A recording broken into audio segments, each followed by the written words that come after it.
Hello guys and welcome to the Shrewsbury Biscuit podcast and USUK at the Battle of Shrewsbury. I'm going to use these as hybrid episodes because of course this is an amazing event that we took part in Shrewsbury, but as well on the flip side I feel like there's a lot to be learned about British heritage and history that our US listeners for USUK will appreciate too. So I'm going to release this as two separate playlists on both USUK and on the Shrewsbury Biscuit.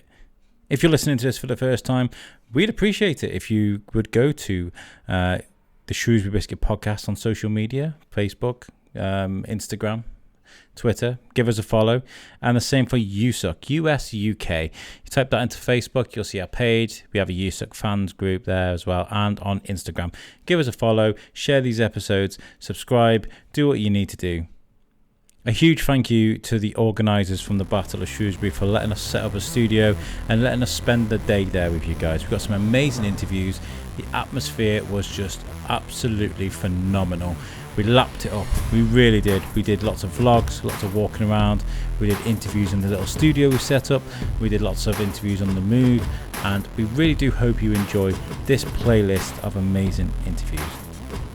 Well, it's time for the interview. Take it away, Al. And whoever is with you at the time, peace out.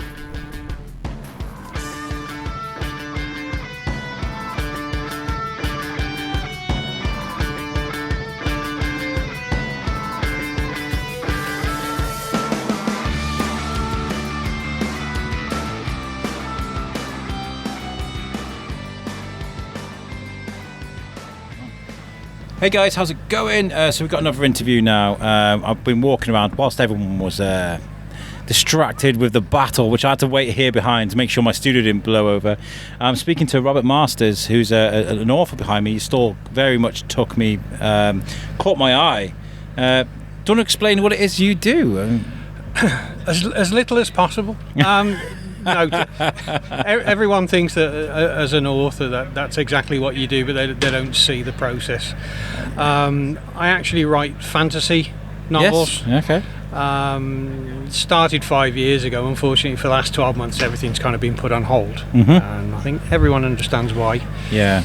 But it was a simple case of looking at the fantasy genre and how it had evolved, or as I looked at it, devolved over the last few years.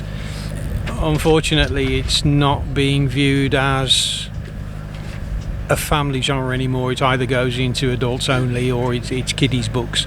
Yeah. And I wanted to create something where if you left the book lying around and there was a 12-year-old child in the house, you didn't have to panic. Yes, if yes, they picked yes, it up, yes, yeah. so that they could enjoy it as much as none of that George R.R. Martin stuff. No, I mean Game of Thrones has its place. You know, it's fabulous, but unfortunately, you wouldn't want your 12-year-old son or daughter walking in and seeing what goes on, or indeed picking up the books and reading what goes on. When I was younger, I was about 18. My dad chucked me. I know this is completely off genre to what he chucked me Sharp's Tiger. He's like, read this and enjoy it. And I got absolutely hooked, and I read every single one of the Sharp series books, 22 books in the series. I read every single one, and the way they described the battles and the gore that was going on there, I know it's like it is violent and it is gory, but at the same time, I think as a young person, it's good to get that perspective of what actually goes on in them scenarios. If you're trying to write an epic saga, if you're trying, I mean, the first 3 books I did are a trilogy, so. Yes. If you're trying to write something like that, and there is a bad guy, you have to show everyone just how evil that person is, and the only way you can do that is to write something that they have done or intend to do graphically. Diabolical, it has to be shock. Yeah. Otherwise, the whole story makes no sense whatsoever. If somebody's just been a little bit naughty, right? You wouldn't start banding together and finding allies to stop them. You'd just kind of smack them around the ear and stick them in a cell and say, right, you can come out in 6 months. Don't do it again. We're not talking about Popeye and Pluto, are we? We're talking about... No, we're talking like roasting people alive and, twisting their bodies with sorcery. Yes. You have to write that graphically. But then when you see the alliance of races, and I I don't use the typical elves and dwarves. I've created new races. Oh, brilliant. I love with that. unique abilities, which allows the reader the scope to use their own imagination. Okay. There's always a description. I mean, I remember when I was a kid reading the Narnia books, and there were certain illustrations that to me kind of spoiled it, because I loved to picture what I wanted to see that character looked like. Yeah. And that's what people are starting to enjoy with mine. New races, new abilities, not being written before and definitely never been on TV or on film. So to use the imagination is the greatest part of the fantasy genre. Having a blank canvas, I suppose, and with unlimited amount of colours in your mind to be able to create what you want, you can't go wrong, can you? Because you say that and it's great, but you can actually get carried away. I imagine. It's very easy when you take into account when you're writing fantasy, and that's exactly what it is. There are no rules. Yeah. There is no direct route. You can go off at a tangent whenever you feel like it. Yes. And it's just knowing when to stop and think, okay, it's all gone the way I wanted it to. It has to be brought back in now, for the story to make sense. I wrote one piece that was, well, I mean, my process is on a laptop, and then edit it later, look at it, and if I'm not happy with it, I handwrite it. So I hand wrote out a piece that was half an A4 page. And I thought, no, this really doesn't get it across. Unfortunately, because there are no restrictions, half an A4 page became 9 A4 pages. So that's where it can kind of... You have to put your own restrictions on before you... Yeah, right, of okay. course. Yeah. But when you sit back and you think, yeah, that tells it how I want it to be told, it's a good thing in a way. Yes. It really is a good thing in a way. Yeah, you've got to rein yourself in a bit. So let's talk about the books. So you said you started 5 years ago. Are these ideas that you've been carrying around with you all your life, and you just decided to start writing them, or? No, it was. It's not a very pleasant start to the story. I was in a career for 35 years. I was doing very well, and my wife was diagnosed with cancer. Oh, so I'm sorry to hear that. It's okay. She's all good now. She's in remission. It's all nice. She's back to nagging me and picking on me, even though she's only 5'2". She's still wouldn't have it any other way, though, would you? Oh no, still scares the life out of me. But she was diagnosed with cancer, and I just thought, well, maybe there's more to life than just concentrating on a career. So I stayed at home to be with her. And with the surgery and the chemotherapy, the radiotherapy, you just see someone you love so dearly going through so much pain. Yeah. And I wrote a couple of bits and pieces for a blog about the trade I was in, but instead of being cruel and vindictive, I made it funny, but it told the truth. Yes.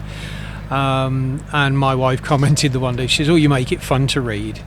And I came out with this stupid quote of, "I've always toyed with the idea of writing a book." To which she said, "Well, get on with it then. Do it. It's good that you've had that kick up the backside, because not everybody gets that." So, well, I literally, it was never a plan for this for any of the stories to be published. I started writing. I started the first story, and before I know it, I'd got 9 A4 pages, and she started to read, and to hear her giggle every now and again, because I use a lot of sarcastic humour. Yeah. With what she was going through, it just made it worthwhile. Oh, that's beautiful. So carried on, just going on. But obviously, recovering from cancer is a long, drawn-out process. So of course, the story just kept getting bigger and bigger and bigger. Yes. To the point, I think, by the time I'd finished, I'd got a 1,200-page novel. Which it's big. I mean it's adventurous, or stupid, whichever way you want to look at it. But my wife said, "Do you realise how good this is?" And being ever confident in my own abilities, I went, "Yeah, whatever." And she said, "No, seriously." And she's an avid reader. I mean, there's literally 2-3 books on the go at one time. And she said, "I'm going to look into it." And here I am. I've now published 4 books. I've got another one coming out before the end of the year. Amazing. I have a readership, a fan base. I get sent fan art Oh, that's amazing. I love that. Because people like to think of a particular character from a particular race, and they send me an email. Have you had someone cosplay yet? No, that's the one thing I'm looking forward to. I think it probably would have happened, but all the events last year were cancelled. Yeah, of course, yeah. A lot of the events this year We've have already spoken been to a lot of authors that have really struggled. Last year we spoke to the guys from Critical Tales who did Game of Gnomes, and they had gnomes and they fitted it all in with pop culture and stuff like. And it's such a brilliant little read, and they sent me their new book before it's been released, and they were just books. I read it in one night, and it's just really nice when there's a lot of passion in the work, and the fact that you've come up with this whilst you're going through dire times with your wife, and something beautiful like this has come out of it, is why I'm really happy that you've got a really good fan base now, because it's come from a terrible but good place, if that makes sense. Yeah, I mean it was literally a case of it couldn't have been a darker start. Yeah. But to come through it and to see her getting healthier day by day, and it literally was day by day, for her to join me at events like this. Yes. And in all fairness, yes, she's going to be biased because she's my wife, but she's my biggest fan. I always say to my wife, be honest, and then she'd be like, no, I don't like. I was like, what are you so mean for? it is. You need that, though. The thing is, she's a proofreader. I mean, it's not what she does for a living, but she's got a qualification in proofreading. Yeah. So she can pick up on any indiscrepancies. Yeah. So she did that, and we co-edit, and the amount of times she'll say, this piece here, and you think, oh, here we go, right? And I will be honest, inevitably she's usually right, not always, but it's nice that we work together.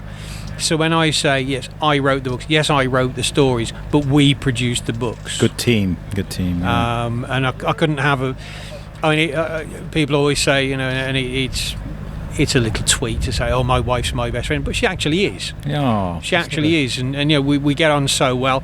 We have our squabbles every now and again when I think I'm right and she knows she is, even if she's not. It's just to go through what she's gone through, come out the other side, and now, we've got something we can do together that we thoroughly enjoy. Nice. What's come out? So what's the titles of the books? And I can see the first book, because the first book ended up at over 1,200 pages. A few publishing friends said, well, you're insane if you think you're going to sell a 1,200 page novel as your debut work. You need to split it into a trilogy. If anyone looks on Amazon, they're called the Ascension. The first three are the Ascension of Karrak, the Bane of Karrak, and the Cessation of Karrak. Okay. And if anyone looked on Amazon, it's now the ABC. So they know. As I say, I used to work in corporate business, so I know how to market. And anyone who needs to know, it's just remember the first three run ABC. The problem that I then had with the readership I'd built, everyone was expecting the next book to begin with D. So I shot them all down in flames and called it Mark of the Nebrilsium.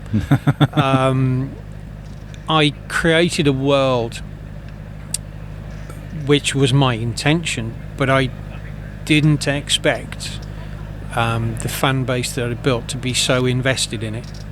You have a huge responsibility now, though, haven't you? Because you've got this fan base, and you are now God of this world. It's I don't want to bloat your ego or anything, but you can kill anyone, you can bring anyone in, you can change absolutely. it. You know what I mean? But absolutely, you can do what you want to whoever you want. I've just woken up to a lot of I call them man babies, geeks.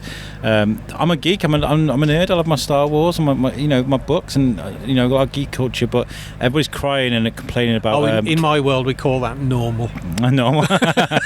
Well, Kevin Smith has rebooted He-Man this week, and everyone's complaining about it. They hate it. Oh my God, it's going crazy. And this is the responsibility I'm talking about. I mean, I know He-Man is one of the things that exist and stuff, but you can go wrong so easily. Is that on your mind a lot? Because I try not to plagiarise. I I won't use anything. I won't use trolls or orcs. You make your own things. Yeah. Creating an entire world, I think the only responsibility I have to the readership I've built is to stay true to whatever was done. Yes. Which is write something unique, something different. Okay. I always said with the trilogy there wouldn't be a part 4, which has happened with so many series of books. Instead of calling a series, they call it a trilogy, and all of a sudden, you need to get book 4. It's not truly a trilogy. But what I didn't realise was, because I'd created this new world, people wanted the evolution of the races that I'd created and how they became what they now are. There are lots of little hints, little phrases that are dropped into the trilogy that refer to things that aren't covered because there's no need to. Or that's what I thought. So the story is the trilogy with the story in the trilogy is complete, right? And all the questions are answered, and that was the beginning, that was the middle, that was the end. It all happened. But then it was, well, what happened before that? How did this come about? So book 4 is actually set prior to the trilogy, but it's not a direct prequel. Okay, it's a standalone story, but it fills in, as it were, the top of the picture that didn't really need to be there, but people want. I'm sorry to compare it to sort of popular sort of fiction that's going on right now, but it's a bit similar to what Star Wars have done in a way. I don't know if you're familiar with what's going on with Star Wars. They've gone and made like The Mandalorian, which is like, it's not a prequel, it's a standalone story. It's a story about this guy who's part of the universe, and maybe some people might pop up, maybe they might not. And that's the thing. If you write, especially with writing about wizards and sorcerers, they live such a very long time. I mean, what I did, there are some older wizards in the trilogy that in the 4th book appear as young men because they were alive then, but the idea that the story is not about them, so the idea is to mention them, and it basically then puts it in the front. It is the same world, but it's X amount of centuries prior to the trilogy. Book 5 will do the same. So book 4 kind of colours in the top left hand corner, book 5 will colour in the top right hand corner and give the evolution of the races, and then drops in the story of why these things are mentioned in the trilogy, which people will remember. I always wonder how, with things like this, how you fill in the gaps and like this. I mean, do you find yourself sometimes waking up at night like, oh my god, I have an idea, I need to write it down, because or do you have this thing already mapped out? It's very strange. People use storyboards. Other people, I've got to get this down on paper before I forget it. Yeah. And I'm just not like that. I really am not like that. Switch it on as soon as you sit behind the computer. It's just a case. No, I don't. I'm not like that. The way I do it is a case of, if I feel like writing, I will write. I think the forced idea where it's, I must write today, I must write every day. I've tried that in the past, and I wrote 5 pages one day, and it doesn't sound a lot, but trust me, when you're trying to make it visually stunning in print, if Trust that me, makes sense. This is a thing I talk about in the Biscuit quite a lot, is I've got a book idea. So I've written the plan, I have the plan, the timeline, I know exactly what's happening in the story. I went to write the first chapter, I'm being inside my head and slowly trying to describe how the flame of the fire menacingly licks the side of this guy's face, all this sort of stuff. I hated it. I hated being inside my head. It was really hard, and I was kind of like, I'm going to put this down for a little bit. And then what you don't realise with fantasy readers is they hate that as well. Yeah. It's called verbism. Yeah. I call it page filling.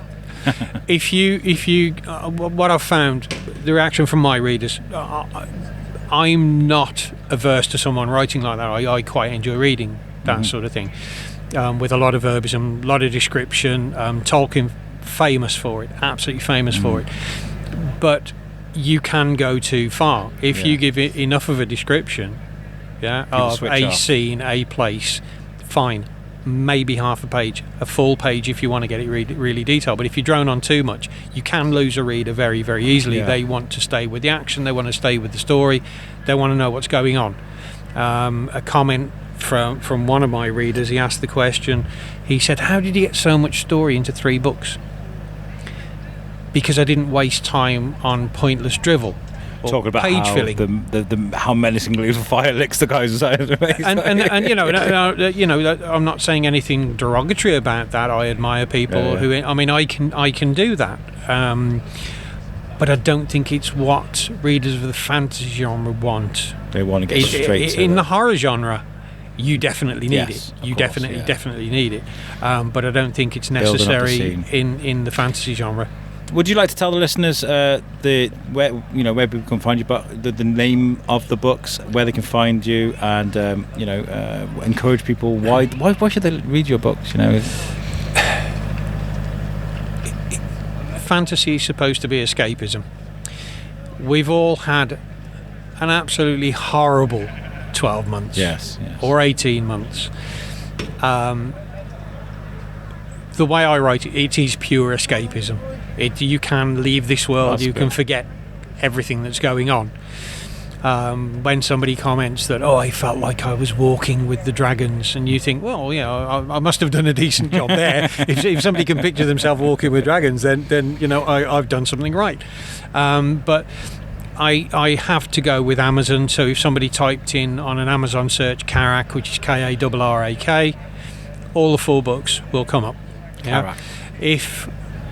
If they don't like dealing with Amazon, which there are many people out there who don't, if they go on Facebook, type in all things Karrak, the Facebook page will come up. The Ascension of Karrak, the Facebook page will come up. But with all things Karrak, that will also give them my Etsy shop. Ah, good. So they can order direct from me, and if anybody drops in a message because they'll buy books for friends and family, and I want them dedicated or just signed, and that's what they'll get.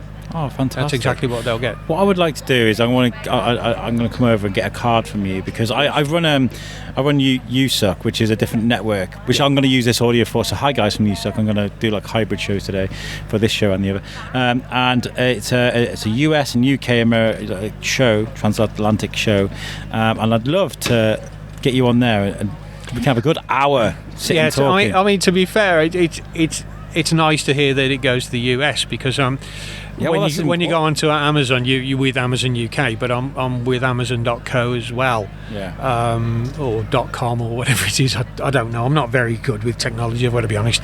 But I'm getting sales. People are downloading the ebooks. They're ordering the books in the States as well. Good. And when you take into account, you mentioned earlier with remakes, and they rehash everything.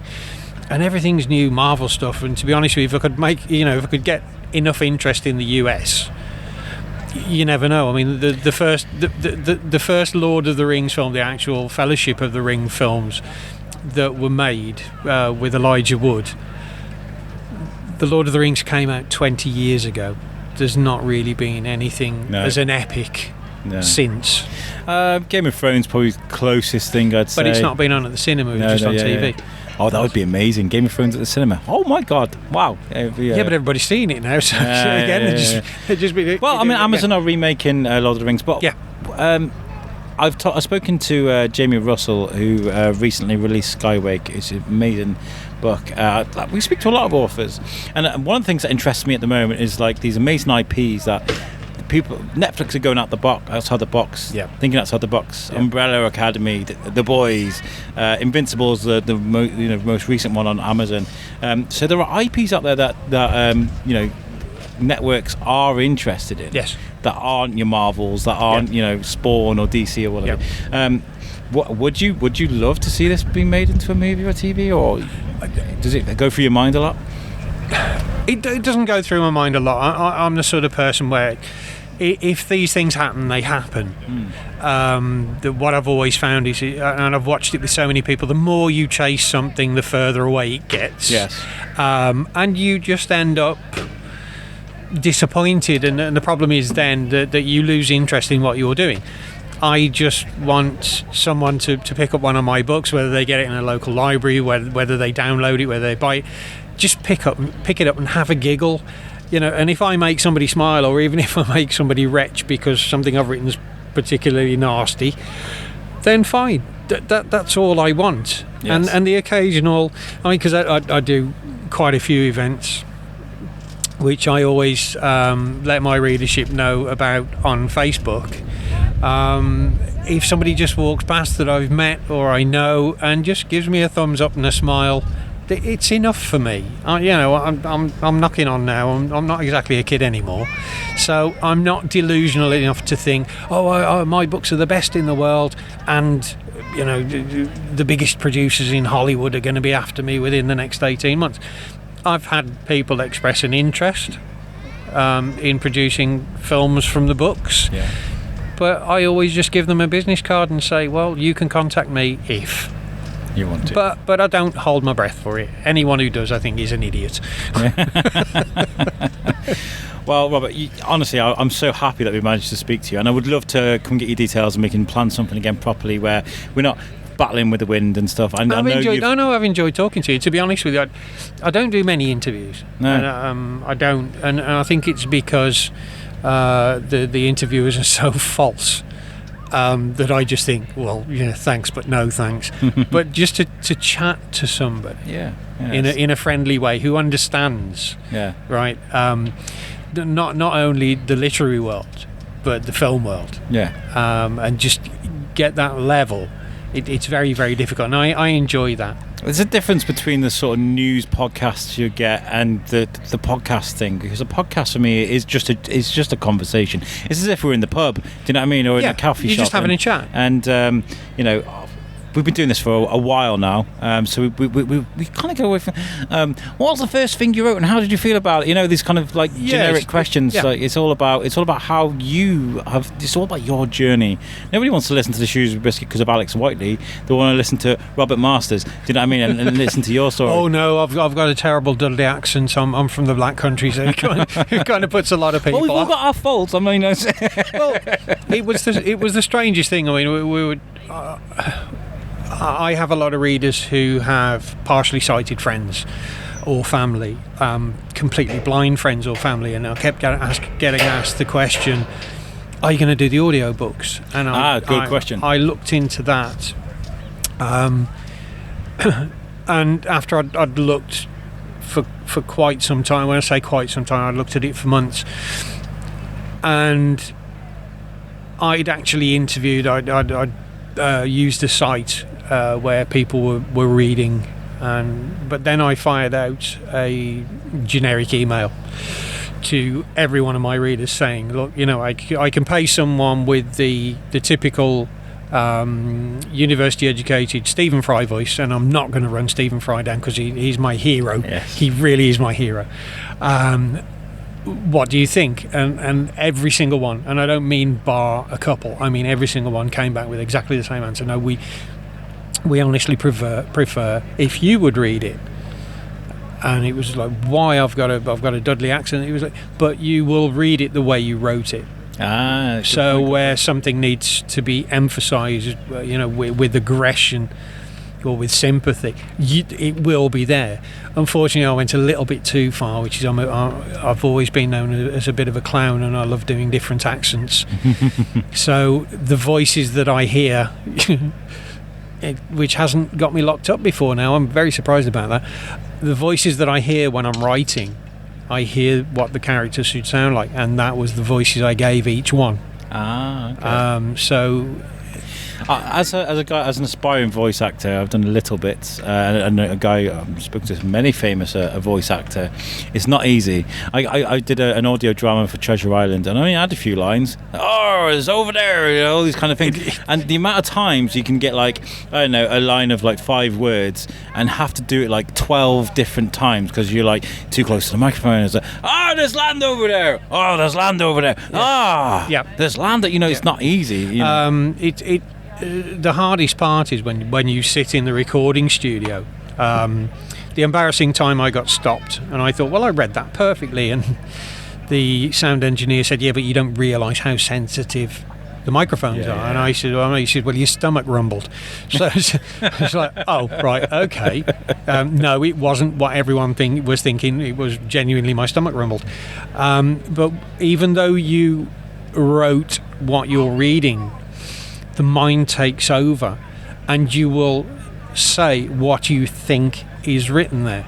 Yeah. Instead of saying what is actually written there. Yeah. So a 9 hour, 17-minute book on audio took 66 hours in the recording studio. So you finished it now, though? Yes, it's done. It's done. I've done the audio book. And it's out to listen to? Yes. Okay, we're cooking on gas now because this is what we need to do. My boy, my co-host Tom Bruno in Vermont, who I host with, he loves audiobooks and I like to read. So I'd love to, if we can arrange something where we can get a copy of your books, read them, and we will get you on the show and we'll discuss. Honestly, I'm so excited about this. It is quite funny because I know so many people and even they're shocked when they go, you sat in a recording studio, you've done the audio book.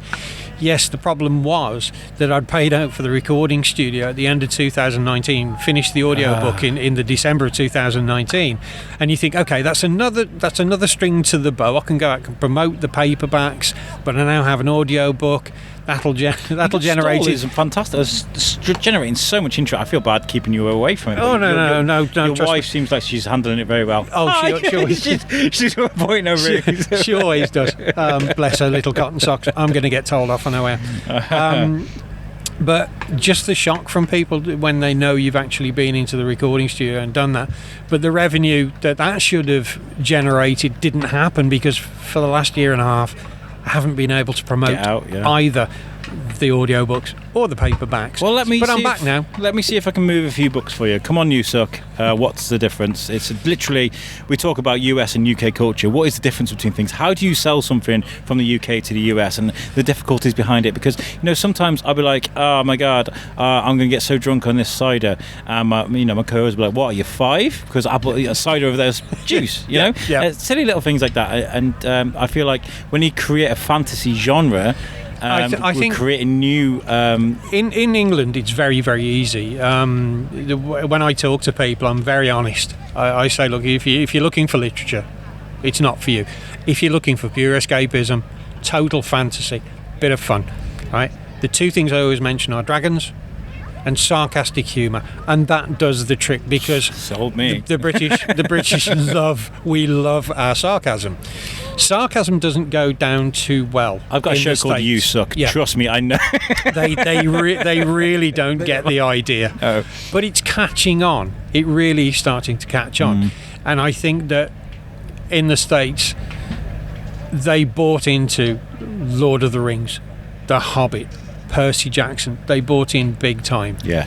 And when somebody turned around and referred to my trilogy as Harry Potter meets Lord of the Rings with a bit of Stephen King thrown in, it kind of ticked every box, and I was dumbfounded. And that's a bit of a quiver in your voice. and that is a gospel quote. He did actually put it like that, and I thought, well, where do you go from there? The problem is I've set the bar so high for myself now. It's a case of I spend a lot more time looking at what I've written, thinking, does this actually match up to what I did originally? That's the thing I worry about, not worry about, but ponder or think about is a continuity of things. Sometimes when you're making these almost prequel books, do you have to go read ahead and be like, oh no, we can't do that because this happened? No, my mind is a chasm. It's a very confusing chasm, and it would probably scare most people. More like a labyrinth. Imagine a labyrinth that has a labyrinth within it. It's more like that, and 9 times out of 10 it takes me a while, but I always find what I want in there, and it always comes out. Because I'm not the sort of person who pushes themselves to write. Yeah, if you push yourself to write, if you force it, you end up deleting it all, which I've done. I have done that. Yeah, I know what that's like. But if you write when you feel capable, or when you're in the mood, you write, and it comes through in exactly the same way. And I can't change who I am now. I'm over 40, let's put it that way. And I will never change the way I do things. I'm too old now, right? I can only write the way I write. I can't try to copy someone else's style. But do you see life experience as an advantage, though, for writing? Oh, without a doubt. I probably could have come up with the same stories 30 years ago, but not written them so well. Yeah. The story would have been the same, but it would have been written completely differently, with probably a stronger Dudley accent than they are now. But yeah, it definitely makes a difference as you get older, because what I tend to do is a lot of the characters are based on people I know, and I know a lot of characters. I always ask that with authors. So now I know. But look, I don't want to keep you too much longer, because I know there's lots of interest around your I don't want to call them stalls. It's a gazebo, dear boy. It's a gazebo. It's a very posh tent. It's I don't want to keep you too far, but Robert, thank you so much for coming to talk to me. It's an absolute pleasure talking and to I you. will come and get your car. I don't know if you got a car or something. I can come and pinch it. I'll get one of the minions to bring it over. That'll be the wife. Bless her. I've got my whole family sat behind me right now, just like, I wish you'd hurry up so we can have a chat. But no, Robert, thank you so much. Seriously, tell people where they can find your websites. You already told me your Facebook, but literally Facebook. Let's think about it. Facebook is the Ascension of Karrak. Okay. The website I've given up on. I don't have time to maintain it. I'll be completely honest. Twitter, I very rarely go on. The Etsy shop is All Things Karrak, and if they want to just get the books from Amazon, if they just type in KARRAK on a search in Amazon, all 4 books will come up. Amazing. And if they just remember that the sequence is ABC, but then just to throw you, the last one is the Mark of the Nibelsium. Oh, absolutely fantastic. Honestly, I'm so glad I walked over and said hello to you now, honestly. Before we go, I need to tell our listeners about something we're going to be doing in September. We're going to be doing Pod Aid, guys. It's growing very, very quickly. 9 a.m. on the 29th of September. We're going to go live on a podcast. We're going to do 12 hours of the Shrewsbury Biscuit and 12 hours of USUC. We're going to do a 24-hour live podcast. We're not going to stop till 9 a.m. on the 30th of September. And we're doing this to raise money for Lingen Davis Cancer Fund, because the idea of this is to get out there, to try and encourage content creators like me all around the world, whether you've got a podcast, whether you've got a game streaming, whatever you do, if you can go out there and affect your community positively, that's what we want to encourage you to do. We're going to do this first this year. Next year we're going to challenge you to do better. Make sure you go to our website, which is the shrewsburybiscuitpodcast.co.uk. On the front page there you'll see everything you can do, whether you want to donate, whether you want to you get all the information you need. So yeah, that's what we'll be doing for Pod Aid. Robert, thank you so much for It's a speaking pleasure. to me. My pleasure. Have a great day. Thank you. You too. Peace out. Well, that was an amazing interview. And of course, this is a generic message that I'm recording on the end of all these podcasts, but they're all fantastic. But here is my opportunity to tell you guys how you can follow and support us. If you're listening to us on the Shrewsbury Biscuit podcast, you can go to our website, which is the shrewsburybiscuitpodcast.co.uk, and you can follow us on social media. We are at the Shrewsbury Biscuit podcast on Instagram, Twitter, and on Facebook. If you're listening to this on USUC, on the USUC network, you can go to usucnetwork.com. That's our website. All of our audio is available on there, and you can follow us on social media which is USUK, Facebook, Twitter, and on Instagram. Our websites are built for us by a web orchard. So if you do need a website and you want to look all cool, and they will build you a website that looks just as good as ours. I hope you enjoyed this episode. I hope you share it with your friends. And as well, I hope you give us as much support as you can.